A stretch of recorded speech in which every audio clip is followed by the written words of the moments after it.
still. Yeah. Pro Boxing fans here with Nigel Benn. Nigel, obviously commiserations with the results. If something's wrong, if you're doing something wrong, regardless of whether people can see it or not, I'm going to expose you. I don't care about being fined. I don't care about hurting somebody's feelings. I don't care about being singled out. Been singled out my entire life. The Conor Benn business that's been going on then, what's your take on that? My take on that is very simple. If you think you have to take any kind of performance enhancing whatever to increase or be a better fighter or whatever it is he seems to think he may or may not have done, then I believe that he's been caught not once but twice, then take his licence away, because you have to send the right message out to the... When news broke that Conor Benn had been detained by police, the boxing world stood in disbelief. But no reaction struck deeper than that of his father, Nigel the Dark Destroyer Benn, a man who once embodied the spirit of British boxing. His voice trembled between belief and disbelief as he defended his son's name with raw emotion. This wasn't about a failed test or another... Hi guys, as you know, we're in total shock. I've been with my son for the last 10 weeks and the training has just gone absolutely the best it could ever been. He's a dedicated trainer, he leaves no stone unturned, and we'll get to the bottom of this. I love my son. I know he don't cut no corners, he just goes straight at it 100%. But we'll keep you informed, we'll let you know what... Headline. It was about a father fighting to protect his family's honor in a sport that remembers everything and forgives little. Nigel didn't hold back. His words carried the authority of a man who lived through wars inside and outside the ring. If Conor's guilty, there'll be no sympathy, no protection, he said. That hard line... If my son ever took performance enhancing drug, I'm sorry to say, I'd hang him out. Line revealed the code that built his own career: pride, discipline, and brutal honesty. For Nigel, loyalty is sacred, but it cannot blind you from truth. His reaction showed the world what old-school boxing fathers stand for: tough love mixed with unshakable principles. As the headlines spread and public opinion divided, another big name entered the fray. Chris Eubank Jr., calm, measured, but cutting like a jab with bad... As drugs test, you don't get 50-50 split. No. No matter commercial power pulling, no. You don't get 50-50 split if you fail a drugs test. Intentions. Eubank Jr. spoke with the precision of a man who's made discipline his brand. His tone was firm, unflinching. Boxing's code can't be rewritten by fame. That wasn't just a comment, it was a statement of intent. For Eubank Jr., this scandal isn't about rivalry, it's about protecting boxing's soul. His words reflected a truth many avoid saying: fairness must come before... There is going to be, there needs to be an inquiry straight after this. Why, what? But that's what I'm hearing. This news is as fresh to me as it is you. I'm quite sure when this goes out, it'll be all over the place anyway. But all I can say is he passed the UK one that he didn't tell him. Friendship. Johnny Nelson's reaction carried a veteran's caution. As a respected voice in British boxing, he chose his words carefully. "We need a full inquiry," Nelson said, sounding both shocked and controlled. He understood the chaos that comes when controversy strikes. His message was simple: if Benn is clean, the truth will surface. But if not, boxing's credibility will take another hit. Doubt spreads fast, Nelson warned. Truth. And when you see the facts, I believe that Conor Benn is innocent. Maybe it's because he's my mate, and maybe it's because you back your mates. Maybe it's because I've seen more than you've seen, both in his eyes and on the paper. But all I'm saying is, give him an opportunity, right, for things to be heard. And in this situation, someone said the other day that sometimes when you fail a drugs test, it's not innocent till proven guilty, it's guilty till proven innocent. I'll be honest with you, it doesn't really make sense. But his case has to be heard, and everybody deserves a chance to have their case to be heard. And he's right. Once uncertainty seeps into a sport built on trust, it's almost impossible to contain. Eddie Hearn's tone was different, emotional and torn. As Benn's promoter and longtime ally, Hearn stood between business loyalty and personal belief. His defense of Conor sounded genuine, but you could hear the strain behind his words. We owe him fairness, Hearn pleaded, yet even he knows that fairness alone can't erase public skepticism. In boxing, once your reputation cracks, your entire legacy trembles with it. Hearn's words were a heartfelt plea, but one question remained: can belief restore trust in a sport that demands proof?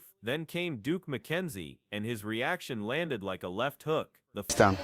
Now, the fact that he's given back his licence to the British Boxing Board of Control, who in my opinion are the best governing body in the world, bar none, it's kind of like a proof of admission, certainly.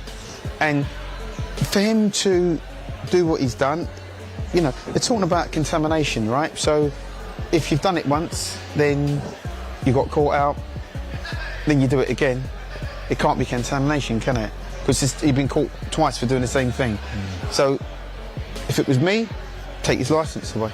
Former world champion spoke with no hesitation, no sugarcoating. Once you hand back your license, that's guilt over denial, McKenzie said. His tone wasn't emotional, it was final. He comes from a generation that earned everything through pain and perseverance, not shortcuts. For him, contamination excuses are weak. In our sport, he added, integrity is sacred. McKenzie didn't just question Conor Benn's decisions, he questioned the system that lets confusion fester. And then he said the line that hit every fan in the gut: this isn't just hurting Conor, it's tarnishing Nigel's legacy. Those words echoed across the boxing world. Nigel Benn, once Britain's symbol of courage and heart, now found his family name wrapped in scandal. For fans who idolized him in the 1990s, it's just wrong, in my book. You know what?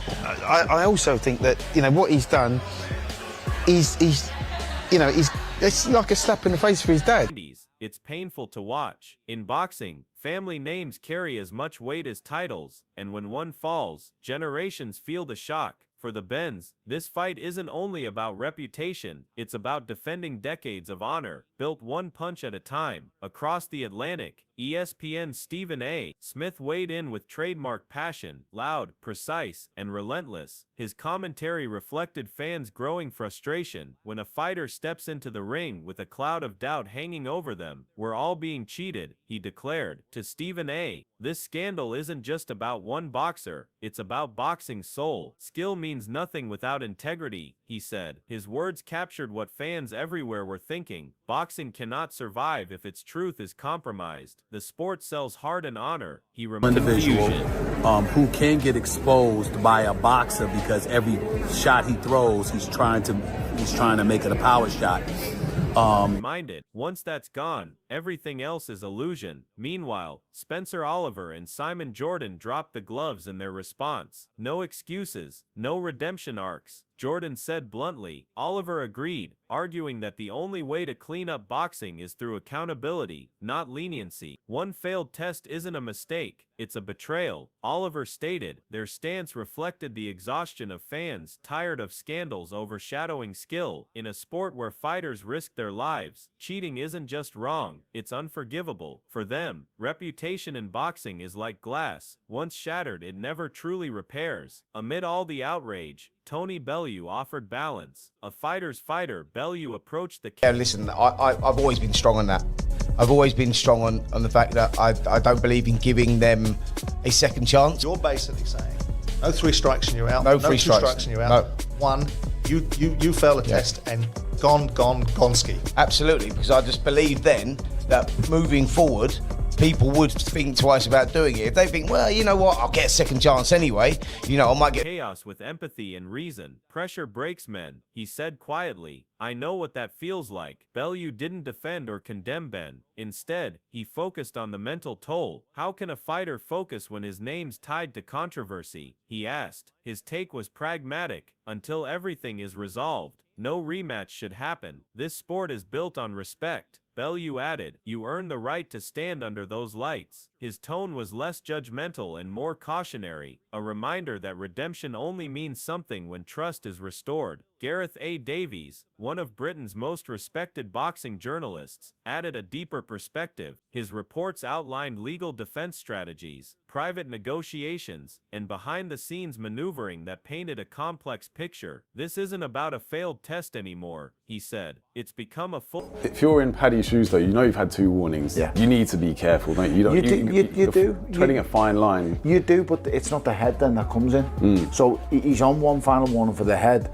but getting into an exchange in the final punch of the round, he's trying to win the round. Yeah, I impress agree. the judges. Full-blown legal battle for reputation and survival. Davies' calm, investigative tone hinted at what fans already suspected. Boxing's biggest fights aren't always in the ring. When a boxer relies on lawyers more than left hooks, the game has changed, he warned. Every press release, every statement is now part of a larger PR war, one where perception is the prize. Then came Frank Warren's thunderous statement. A man who's seen it all. Warren's fury shook the industry. Out and out lying, he said flatly, words that sent shockwaves through the sport. He wasn't just pointing at Conor Benn, he was calling out the system. Warren's implication was explosive. Deceit in boxing isn't isolated, it's institutional. If documents are being hidden, if facts are being twisted, he warned, then this scandal runs deeper than any one fighter. His outrage reignited the public. He's already had lawyers for his scenario, for his situation.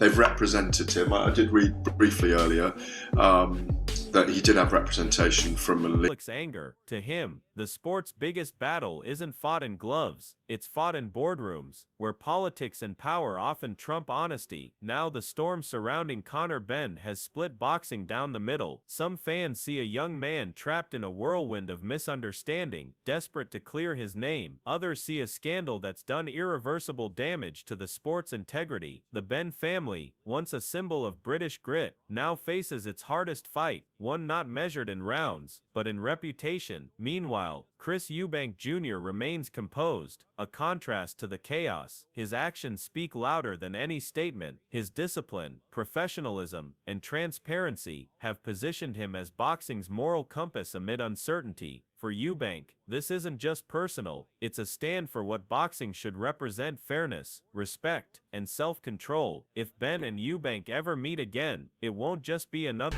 They absolutely get caught out lying, out and out lying and conning the public. Documents signed by them, which as I say are subject to litigation. Their rivalry, it'll be a clash of ideologies, redemption versus integrity, doubt versus proof. Every jab, every counter will carry the weight of legacy, truth, and judgment. The world won't just be watching who wins, they'll be watching who stands for what's right. In the end, this saga has become more than a story of one fighter's downfall. It's a reflection of boxing's struggle for purity in a world drowning in politics and power. When the dust settles, one question will echo louder than any punch. Who do you believe in? The unshaken Eubank Jr. or a reborn Conor Benn, fighting not just for victory, but for redemption in his family's name?